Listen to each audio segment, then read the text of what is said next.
Boa noite! Como estão as coisas? Nem sempre ganhando, nem sempre perdendo, mas aprendendo a jogar? Ao contrário da lógica humana, que tudo mede pelos produtos, a lógica educacional sempre buscou, a lógica verdadeiramente educacional sempre priorizou os processos. É verdade que a educação de conveniência queria apenas as respostas certas, não importa se por cola, se por chute. A verdadeira educação mede-se pelo processo. Kardec, grande educador, discípulo de Pestalozzi, estabeleceu com a anuência dos espíritos que conhece um bom espírita por ser hoje um pouco melhor do que ontem e por fazer tudo para ser amanhã um pouco melhor do que hoje. Processo. A tendência, o movimento, o processo importa demais. Então, por tudo isso, é que quase sempre vai ser mais importante o como fazemos do que o que fazemos.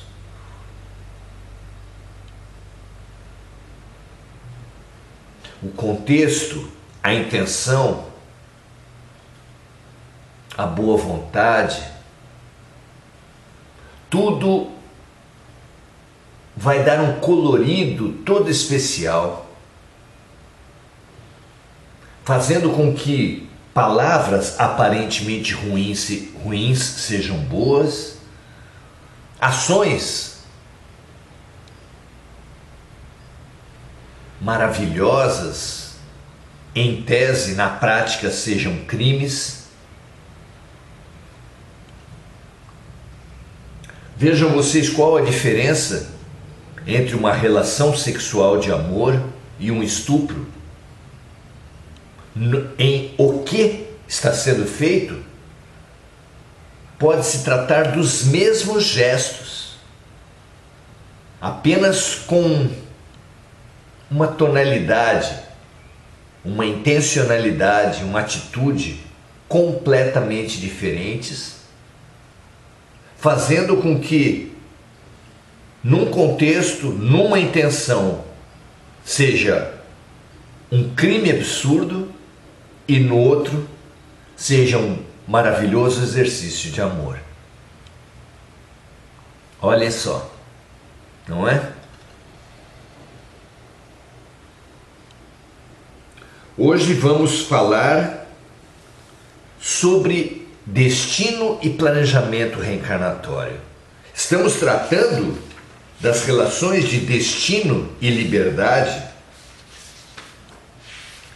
por todo esse capítulo 10, Lei da Liberdade.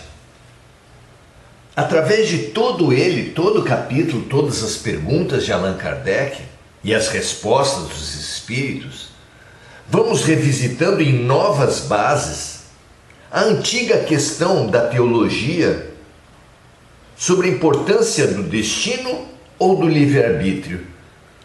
Quais dessas forças dirigem nossas vidas? Está tudo pré-determinado ou é tudo resultado da nossa liberdade?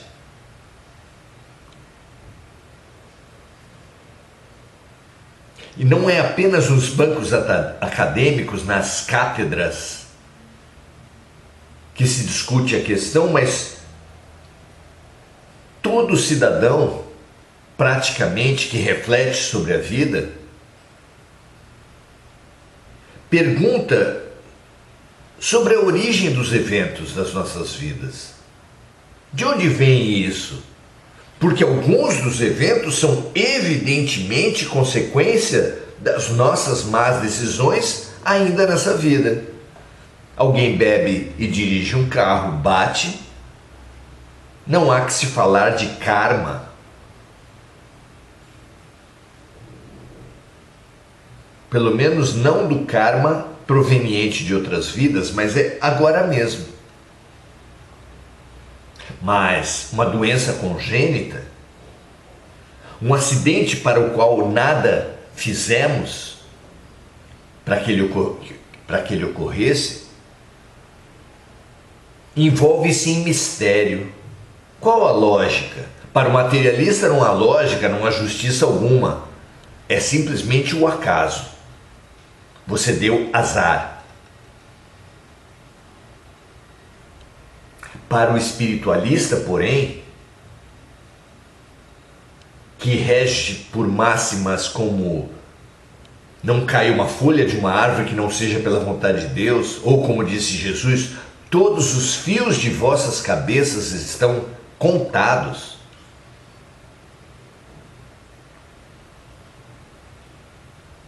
Para esse não há espaço para o acaso, para a sorte.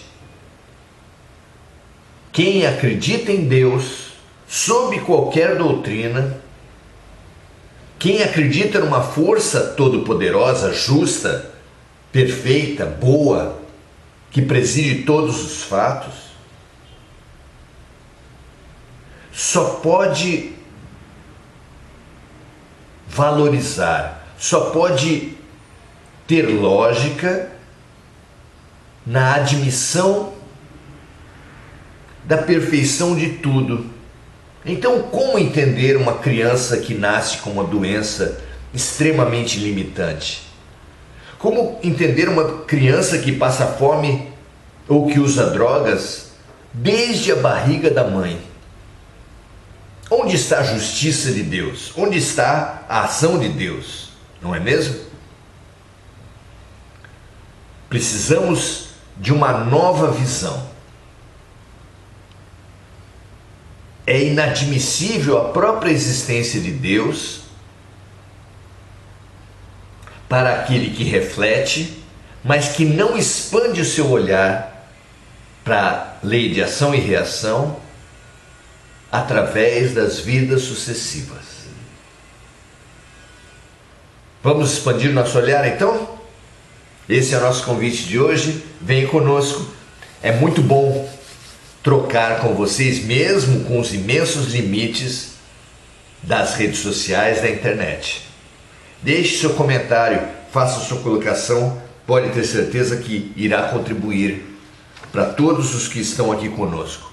E se você entender que tem sentido, que pode ser útil para mais alguém, compartilhe. Um abraço.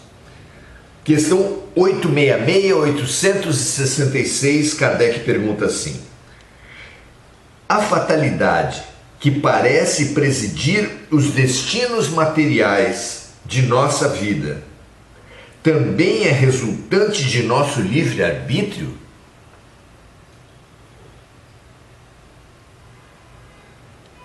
Pergunta ela então se mesmo aquilo que parece uma fatalidade, parece vir do nada, parece ilógico que acometa uma criatura, isso tem alguma influência sobre o tem alguma origem no livre-arbítrio daquilo que é aparente fatalidade? Vejamos a resposta. O homem mesmo escolhe as suas provas. Quanto mais rude a prova for, e melhor ele a suportar, mais ele se elevará. Vejam que interessante a revelação, não é?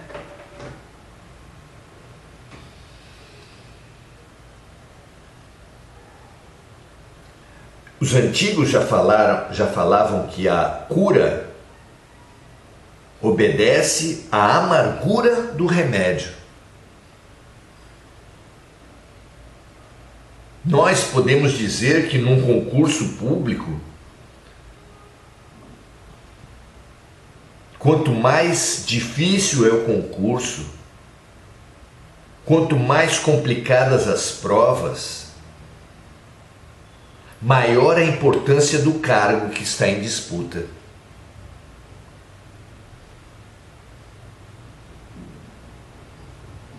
A dificuldade das provas determina a evolução daqueles que passarem por ela. Não há uma lógica nisso? Continuam os espíritos dizendo assim: aqueles que passam a vida na abundância e desfrutando a felicidade humana, os prazeres, são espíritos fracos, que permanecem estacionários, aonde não há dificuldade, quase nunca há avanço.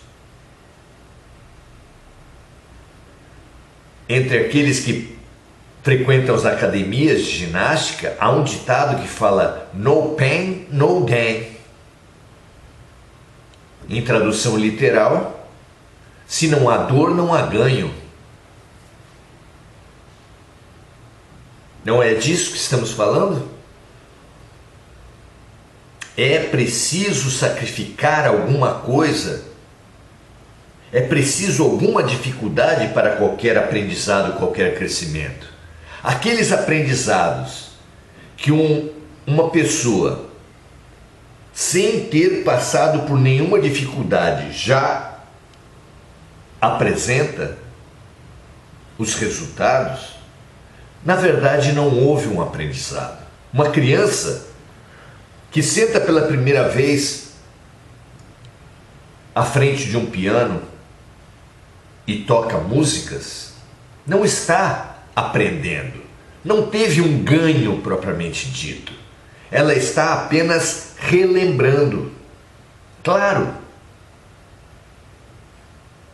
tudo que emergir com extrema facilidade das profundezas de nossas mentes é apenas uma memória de outras vidas que estava inconsciente e que, mediante um gatilho, foi puxada desse inconsciente para o consciente, de forma que nos mostramos capazes de realizar uma tarefa para a qual nunca fomos treinados nessa vida. Então, tudo que é realmente um acréscimo exige esforço. A física fala que se um corpo está se movimentando numa direção, para que ele mude essa direção, será necessário imprimir uma outra força sobre aquele corpo. Se pretende uma inversão completa de sentido, maior a força ainda. Qualquer alteração de movimento para um corpo inerte e para um espírito exige esforço, exige dedicação. É e só pode ser assim, não é?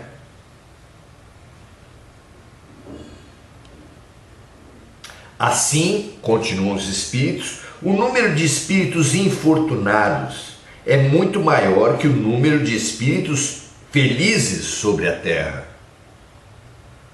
Porque a ampla maioria de nós, espíritos no estágio primitivo, precisamos aprender, precisamos nos curar. É por isso que a vida investe, que a vida propõe mudanças para a nossa cura e para o nosso aprendizado. A única posição, o único processo que não exige investimento, não exige esforço, é a paralisia, a inércia. Qualquer movimento, qualquer mudança, qualquer aprendizado, qualquer cura exige necessariamente daquele que atravessa essa experiência um esforço.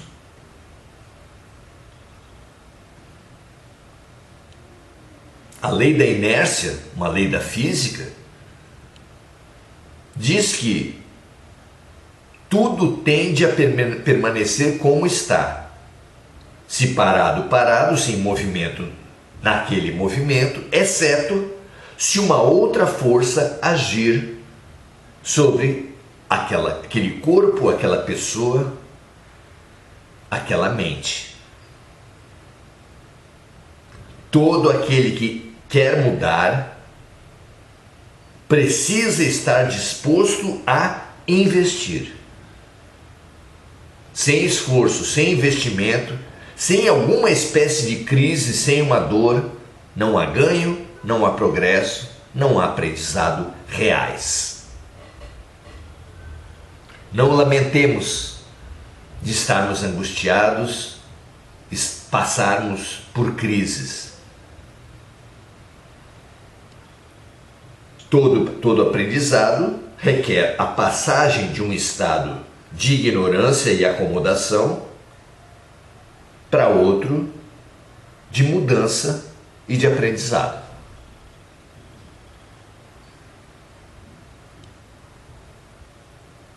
Então, assim, o número de espíritos infortunados é muito maior que o número de espíritos felizes sobre a Terra, pois a maioria procura provas que lhes sejam mais proveitosas. Como um pai de família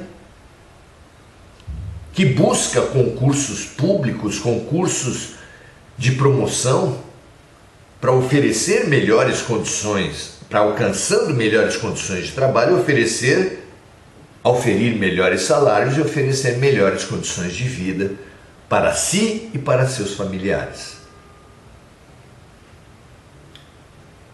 Os espíritos veem muito bem a futilidade das grandezas e dos prazeres do homem. Ou seja, nós, quando planejamos as nossas vidas, e isso veio da série André Luiz, através de Chico Xavier, nós aprendemos que as colônias espirituais possuem sempre institutos de reencarnação que promovem a nossa encarnação a partir de estudos do que foi a nossa vida, de quais têm sido as nossas marcas, os nossos traumas, de quais são as nossas possibilidades mais sujeitas a eclodir, para fazer todo um planejamento que abrange nossos corpos, nossa condição de saúde, nossa força física, nossas aptidões físicas, mentais, emocionais, sempre em busca do melhor proveito, do melhor aprendizado, da melhor cura. Passa pelas pessoas que vão se relacionar conosco na família, nos locais de trabalho, passa pelas doenças que teremos, pelas dificuldades que enfrentaremos. Tudo é planejado, tudo é atraído para cada dia de nossas vidas, para a libertação das criaturas frente às suas limitações, às suas crenças tóxicas, as suas energias desarmônicas. Que bom que assim é. Estamos realmente num hospital perfeito. Então, enquanto espíritos, ou seja, vendo a vida do ponto de vista espiritual, nós vemos muito bem a futilidade das grandezas e dos prazeres do homem. Aliás, a vida mais feliz na terra é sempre agitada, sempre inquieta, mesmo na ausência da dor. Pergunta 867, a última de hoje. De onde vem a expressão nascer sob uma boa estrela?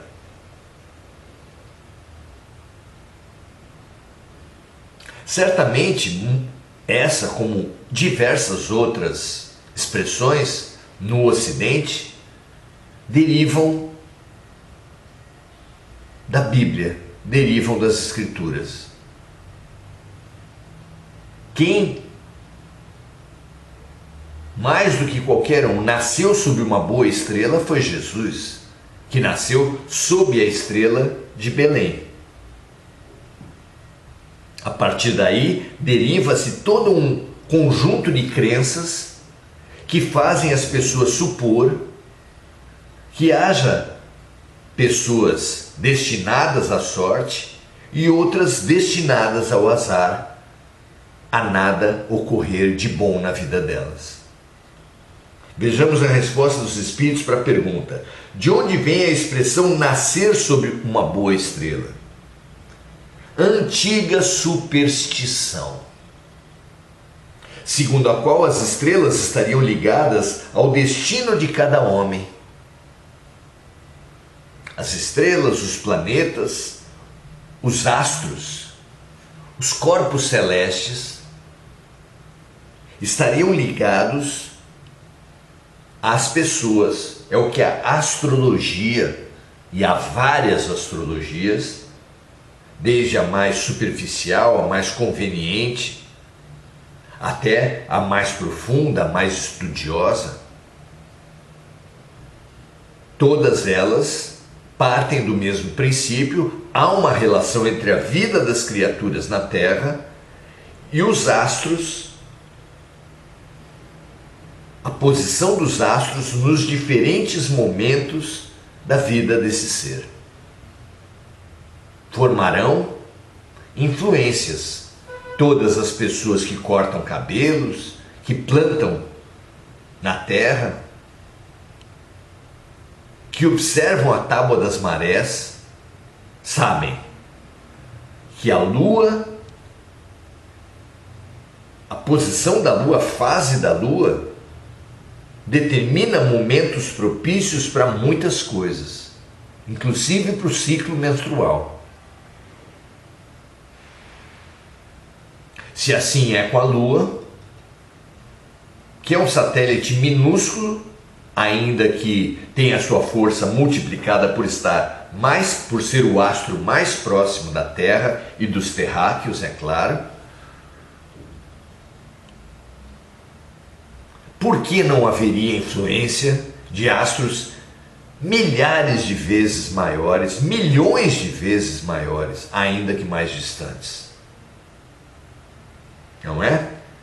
Claro que não se trata de uma influência simplista, nem mesmo determinante, mas sim uma influência que merece ser percebida e estudada, não é? Então, de onde vem a expressão nascer sob uma boa estrela? E a resposta dos Espíritos falam de antiga superstição, segundo a qual as estrelas estariam ligadas ao destino de cada homem. É uma simbologia que algumas pessoas cometem a tolice de levar a sério. Levar a ferro e fogo, levar literalmente. Não há arrastamento irresistível na vida de uma criatura. Há influências, mas essas influências podem todas elas serem resistidas pela lucidez, pela coragem, pela boa vontade de cada um. Muito bom. No último item desse capítulo, que fala sobre a lei de liberdade, vamos estudar o conhecimento do futuro. Como ele se dá, como entender esse conhecimento do futuro. Venha conosco, a partir de amanhã estaremos começando ou realizando como um todo esse estudo. Isso intriga você? Como pode que tantos profetas bíblicos ou fora da Bíblia, cartomantes, façam previsões e algumas delas, entre falcatruas, entre enganadores, mas algumas delas se realizam com uma precisão enorme. Como entender isso? É o nosso convite para amanhã. Hoje, vamos então estudar essa questão do planejamento reencarnatório. Vamos ver o que cada pessoa fala dessa tendência, dessas forças que influenciam a vida de todos nós. Planejamento reencarnatório, os astros, sorte ou azar, o que você pensa? Hugo Souza fala: não vivas do passado, simplesmente vivamos plenamente o momento presente. Muito interessante. Aprisionar-se ao passado é realmente muito tóxico. O que vale a pena é, mediante paralisias, mediante limites fortes que sejam encontrados em nossa alma correntemente, atualmente, muitas vezes é necessária uma revisita do passado para refletir sobre ele, ressignificá-lo, compreendê-lo, tirar as lições, reparar os erros se houver possibilidade e depois vá e não erres mais, como disse Jesus a todos os pecadores, todos os errados de seu tempo. Não é? Muito bom. Sônia Regina saúda todos os amigos aqui reunidos. Marco Aurélio Trindade, Hugo Souza expressando sua gratidão. Enir Cajazeira diz assim: não viemos aqui a passeio mesmo. As provas existem, temos que enfrentá-las.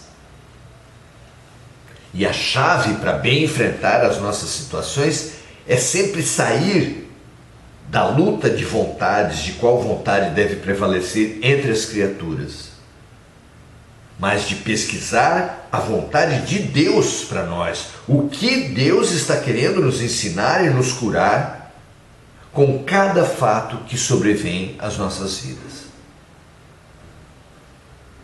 Expandindo assim o ponto de vista, ganhamos muito em aceitação, na aceitação que transforma, não aquela aceitação que paralisa, mas a aceitação que transforma.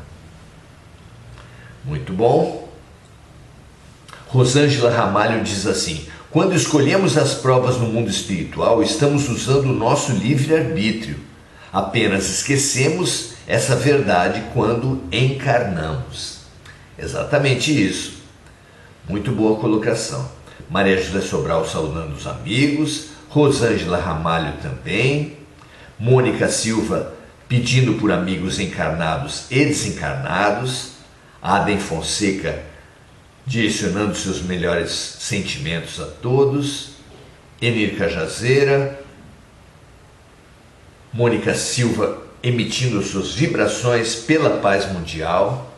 Que toda a Terra receba as nossas melhores vibrações nesse momento, mas muito especialmente o Oriente Médio, a Ucrânia e a Rússia, assim como o Sudão e a Síria, entre dezenas de outros países que enfrentam guerras entre si ou internas nos grupos de seus próprios países. No Brasil, nós vivemos com essa polarização política, uma guerra absurda, e que então expandindo dessa forma a todos os seres humanos que vivem em guerras, que recebam agora as melhores energias de paz, de compreensão, de aceitação, de lucidez, de boa vontade para a transformação. Que assim seja para todos nós. Um grande abraço a todos. Que possamos realmente aceitar o diagnóstico, pois só assim enfrentaremos o tratamento exato, com atitude aberta, essencial para qualquer cura. Grande abraço a todos, ótimo final de noite e até a próxima!